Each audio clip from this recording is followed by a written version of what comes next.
बच्चों, आज हम पढ़ेंगे क्षितिज भाग 1 जो कि कक्षा 9वीं के लिए हिंदी की मुख्य पाठ्य पुस्तक है। और इस पुस्तक का आज हम पढ़ेंगे पाठ 8 हजारी प्रसाद द्विवेदी एक कुत्ता और एक मैना के प्रश्नोत्तर। ठीक है, इनके प्रश्नोत्तर देख लेते हैं बच्चों हम। तो इसके प्रश्नोत्तर हम देख लेते हैं। एक कुत्ता और एक मैना पाठ के प्रश्नोत्तर पढ़ेंगे हम और इसका अच्छे से समझ लेंगे जिससे कि हम एग्जाम के समय अच्छे से याद कर पाए। बच्चों, आप अपनी कॉपी में नोट कर लीजिए जिससे कि आपको याद करने में आसानी हो। तो इसका जो प्रश्न पहला है, गुरुदेव ने शांति निकेतन को छोड़ कहीं और रहने का मन क्यों बनाया? तो गुरुदेव ने शांति निकेतन को छोड़कर कहीं और रहने का मन क्यों बनाया? इसके उत्तर हम कॉपी में करेंगे बच्चों। और इसी तरह की और वीडियो देखने के लिए चैनल को सब्सक्राइब कीजिए और इसके पहले के पार्ट के सारे वीडियो चैनल की प्लेलिस्ट पर उपलब्ध है, आप देख सकते हो। प्रश्न पहला जो है कि गुरुदेव ने शांति निकेतन को छोड़ कहीं और रहने का मन क्यों बनाया? इसका उत्तर है, गुरुदेव ने शांति निकेतन को छोड़ कहीं और रहने का मन बनाया क्योंकि वे अस्वस्थ थे और शायद वे कुछ समय एकांत में रहना चाहते थे। तो यह आसान सा उत्तर बच्चों कि गुरुदेव ने शांति निकेतन को छोड़ कहीं और रहने का मन क्यों बनाया, क्योंकि दो कारण थे कि वह अस्वस्थ थे। सबसे मुख्य कारण यह कि वह अस्वस्थ थे और वह शायद वे कुछ समय तक एकांत में रहना चाहते थे। ठीक है, तो इसका उत्तर है। अब प्रश्न नंबर जो प्रश्न दूसरा है, मूक प्राणी मनुष्य से कम संवेदनशील नहीं होते, पाठ के आधार पर स्पष्ट कीजिए। तो मूक प्राणी जो है मनुष्य से कम संवेदनशील नहीं होते, पाठ के आधार पर स्पष्ट कीजिए। तो पाठ का नाम ही है एक कुत्ता और एक मैना। तो पाठ में मूक प्राणियों के बारे में बता रखा है। तो इसका उत्तर होगा बच्चों, मूक प्राणी मनुष्य से कम संवेदनशील नहीं होते, एक कुत्ता और एक मैना। पाठ के आधार पर यह स्पष्ट है। गुरुदेव के प्रति कुत्ते का व्यवहार दर्शनीय है। वह अपने स्वामी को खोजता हुआ उनके पास पहुंच जाता है, उनके हाथों का स्पर्श पाकर आनंदित हो जाता है। गुरुदेव की मृत्यु पर भी उसकी संवेदनशीलता हमें दिखाई देती है। वह गुरुदेव की चिताभस्म के साथ चलता है और चिताभस्म के कलश के पास थोड़ी देर चुपचाप बैठता है। इससे स्पष्ट है कि मूक प्राणी भी मनुष्य से कम संवेदनशील नहीं होते। तो बच्चों, इस प्रकार इसका उत्तर होगा, क्योंकि यहाँ पर मूक प्राणी के रूप में कुत्ते के बारे में कहा गया है, वह गुरुदेव के प्रति कितना संवेदनशील था।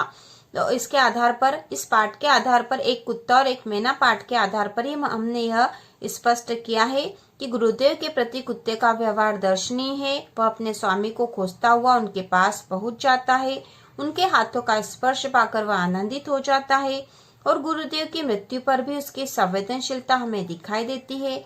वह गुरुदेव की चिताभस्म के साथ चलता है और चिताभस्म के कलश के पास थोड़ी देर चुपचाप बैठता है। इससे स्पष्ट है कि मूक प्राणी भी मनुष्य से कम संवेदनशील नहीं होते। अब अगला प्रश्न है प्रश्न नंबर 3।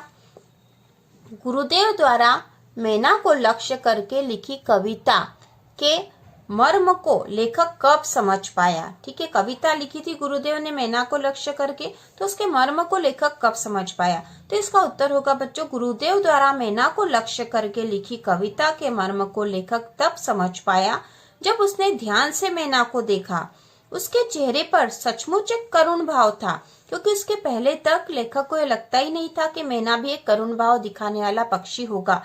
लेकिन जब उसने वह कविता पढ़ी और उसने ध्यान से मैना को देखा, तब उसे उस कविता का मर्म समझ में आया, क्योंकि उसके चेहरे पर सचमुच एक करुण भाव था। वह दल से अलग अकेली रहती थी, संगीहीन मतलब कोई साथी नहीं था उसका, संगीहीन होकर कीड़ों का शिकार करती फिरती थी, जबकि अन्य मैनाएं बकझक कर रही थी मतलब आवाज कर रही थी, घास पर उछल कूद करती है। फिर एक दिन वह मैना उड़ गई। कितना करुण है उसका गायब हो जाना। तो इस प्रकार गुरुदेव द्वारा मैना को लक्ष्य करके लिखी कविता के मर्म को लेखक तब समझ पाया जब उसने ध्यान से मैना को देखा। तब उसे यह महसूस हुआ कि उसके चेहरे पर सचमुच एक करुण भाव था। वह दल से अलग अकेली रहती थी, संगीन होकर कीड़ों का शिकार करती फिरती थी, जबकि अन्य मैनाएं बकझक कर रही है, घास पर उछल कूद करती है। फिर एक दिन वह मैना उड़ गई। कितना करुण है उसका गायब हो जाना। प्रश्न चौथा बच्चों, प्रश्न चौथा है, प्रस्तुत पाठ एक निबंध है। निबंध गद्य साहित्य की उत्कृष्ट विधा है जिसमें लेखक अपने भावों और विचारों को कलात्मक और लालित्यपूर्ण शैली में अभिव्यक्त करता है। इस निबंध में उपयुक्त विशेषताएं कहाँ झलकती है, किन्हीं चार का उल्लेख कीजिए। तो हमें यहाँ पर निबंध की विशेषताओं का उल्लेख करना है, क्योंकि हमें यहाँ कहा गया है कि निबंध जो है गद्य साहित्य की उत्कृष्ट विधा है, जिसमें लेखक अपने भाव और विचारों को कलात्मक और लालित्यपूर्ण शैली में अभिव्यक्त करता है। तो ये जो विशेषता है कि निबंध में कलात्मकता होती, लालित्यपूर्ण शैली में अभिव्यक्त किया जा सकता है, और निबंध जो है गद्य साहित्य की उत्कृष्ट विशेषता है। तो यह इस निबंध में कहाँ झलक रही है और किन्हीं चार का उल्लेख हमें यहाँ पर करना है। तो इसका उत्तर होगा बच्चों, इसका उत्तर होगा एक कुत्ता और एक मैना निबंध एक ललित निबंध है, जिसमें लेखक हजारी प्रसाद द्विवेदी ने कलात्मक व लालित्यपूर्ण शैली में अपने विचारों को अभिव्यक्त किया है। इस निबंध की विशेषताएं इस प्रकार है। तो निबंध की विशेषता हमने यहाँ पॉइंट में बनाकर लिखी है बच्चों। पॉइंट में बनाने से आपको आसानी से याद होगा और आपको अच्छे नंबर भी प्राप्त होंगे। तो पहली है मानवीकरण। ठीक है, पहली विशेषता है मानवीकरण। इस निबंध में न केवल पशु पक्षियों के प्रति मानवीय प्रेम प्रदर्शित है, बल्कि पशु पक्षियों से मिलने वाले प्रेम, भक्ति, विनोद और करुणा जैसे मानवीय भावों का विस्तार है। दूसरा है मनोरंजकता। निबंध में लेखक ने मैना दंपत्ति के वार्तालाप के द्वारा मनोरंजक प्रसंग प्रस्तुत किया है, जिससे निबंध में मनोरंजकता आ गई है। तीसरा पॉइंट है आत्मा अभिव्यक्ति। मतलब आत्मा मतलब खुद की अभिव्यक्ति, आत्म अभिव्यक्ति है यहाँ पर, आत्म अभिव्यक्ति। निबंध में लेखक ने कई स्थलों पर आत्माभिव्यक्ति प्रस्तुत की है, जैसे मैं बाल बच्चों के एक दिन श्री निकेतन जा पहुंचा। तो लेखक ने स्वयं के बारे में भी स्पष्ट रूप से लिखा, आत्माभिव्यक्ति की है। चौथा है कल्पनाशीलता। निबंध में लेखक ने कई स्थलों पर कल्पनाशीलता का प्रयोग किया है, जिससे निबंध में कलात्मकता व लालित्य आ गया है। तो इस प्रकार हमने 4 पॉइंट लिखे बच्चों, मानवीकरण, ठीक है, मानवीकरण, मनोरंजकता, आत्माभिव्यक्ति और कल्पनाशीलता। तो इस प्रकार 4 पॉइंट में हमने बता दिया है कि यह निबंध लालित्यपूर्ण है और कलात्मक भी है। 5वां है आशय स्पष्ट कीजिए। आशय स्पष्ट कीजिए। इस प्रकार कवि की मर्मभेदी दृष्टि ने इस भाषाहीन प्राणी की करुण दृष्टि के ऊपर उस विशाल मानव सत्य को देखा है, जो मनुष्य के अंदर भी नहीं देख पाता।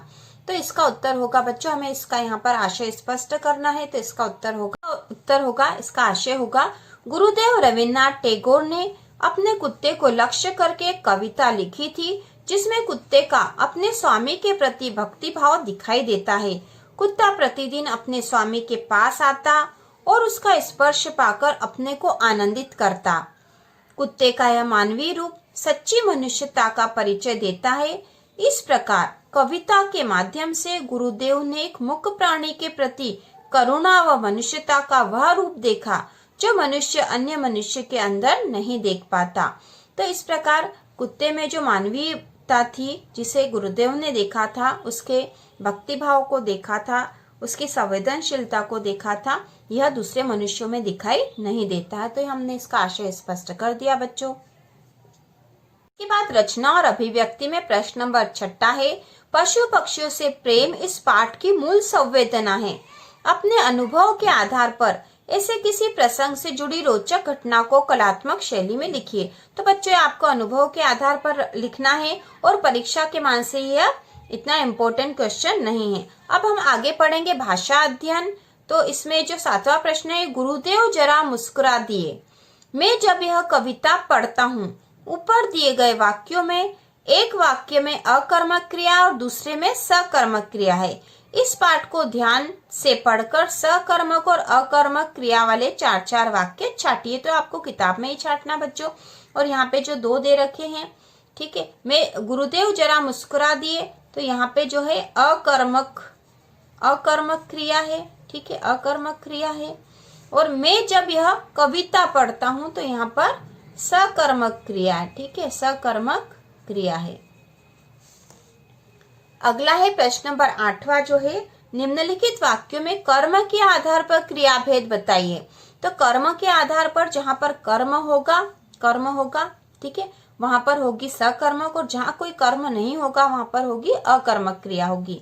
तो मीना कहानी सुनाती है, ठीक है, मीना कहानी सुनाती, तो सुनानी तो क्रिया हो गई और यह कर्म हो गया कहानी, तो यह है सकर्मक, सकर्मक क्रिया है, ठीक है, सकर्मक क्रिया है।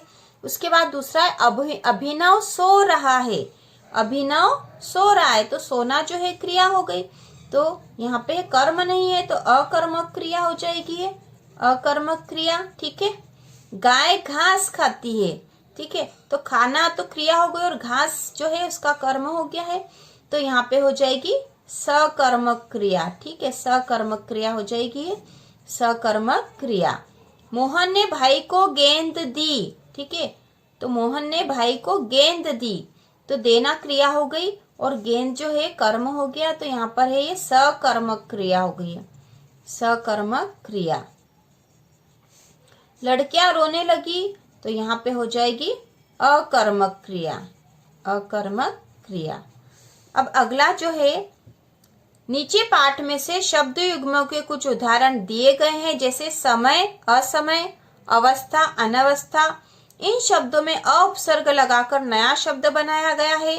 पाठ में से कुछ शब्द चुनिए और उनमें अ व अन उपसर्ग लगाकर नए शब्द बनाइए। तो बच्चों उपसर्ग आपके लिए इम्पोर्टेंट है, तो इस प्रकार के शब्द हमने बनाए हैं पाठ में से चुनकर, तो आप इसको देख लीजिए। जो अ उपसर्ग वाले हैं, अ उपसर्ग वाले शब्द हैं मूल्य, अमूल्य, कुशल, कुशल में जब अ उपसर्ग लगा दिया तो अकुशल, भाव, भाव में अ उपसर्ग लगाने से हो गया अभाव, नियमित, नियमित में अ उपसर्ग लगाने से अनियमित, उसी प्रकार शांत से अशांत, विश्वास से अविश्वास, स्वीकार से अस्वीकार। तो अ उपसर्ग लगाकर हमने नए शब्द बना दिए हैं। उसी प्रकार अन उपसर्ग वाले जो शब्द हमने पाठ में से चुनकर लिखे वो है उपस्थित में अन उपसर्ग से हो गया अनुपस्थित, उपयोग में अन उपसर्ग से हो गया अनुपयोग, अवस्था से अनावस्था, उद्देश्य से अनुद्देश्य। इस प्रकार इस पाठ के सारे प्रश्नोत्तर हो चुके हैं।